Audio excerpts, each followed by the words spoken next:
Halo guys, Assalamualaikum warahmatullahi wabarakatuh.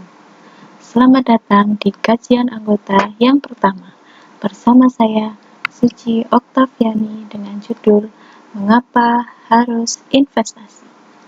Yuk kita bahas bersama. Pada zaman yang modern ini, perkembangan teknologi dan informasi sangat cepat. Kaum milenial seperti kita pasti ingin memiliki rumah, mobil, atau emas sebagai bentuk keberhasilan kita dalam bekerja. Namun, penghasilan dan pekerjaan kita saja kadang hanya cukup untuk kebutuhan sehari-hari. Kalau ditanya, gimana ya supaya kita bisa dapat banyak uang? Jawaban kalian pasti mengacu pada, ya menabunglah. Kalian yakin mau menabung aja?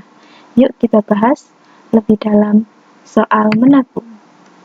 Menabung, pada hakikatnya tujuan utamanya hanya untuk menyimpan uang, tidak untuk menambah keuntungan.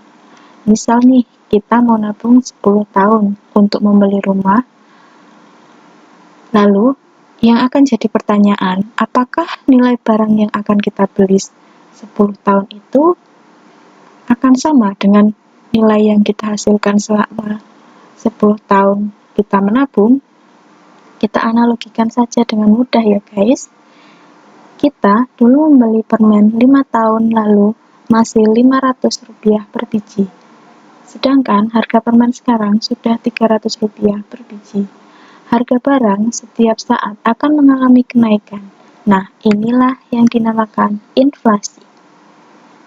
Jika kita menabung di bank selama 10 tahun, bisa kita lihat bahwa pada data bunga bank itu datanya rata-rata 5% dan dengan tingkat inflasi 6,5%. Maka bisa kita simpulkan, jika kita menabung di bank, kita akan mengalami kerugian 1,5% selama 10 tahun terakhir. Dan dapat kita simpulkan bahwa menabung itu akan merugikan kita. Nah, jadi gimana ya supaya kita tetap bisa menghasilkan uang dan uang kita tidak tergerus oleh inflasi? Solusinya hanya satu, kita dapat berinvestasi. Apa sih Kak investasi itu? Berinvestasi adalah suatu tindakan mengalokasikan sumber daya yang biasanya uang di masa sekarang dengan harapan untuk menghasilkan keuntungan di masa yang akan datang. Pasti kalian juga bertanya, apa investasi yang bagus saat ini ya Kak? Ada dua jenis investasi yang bagus.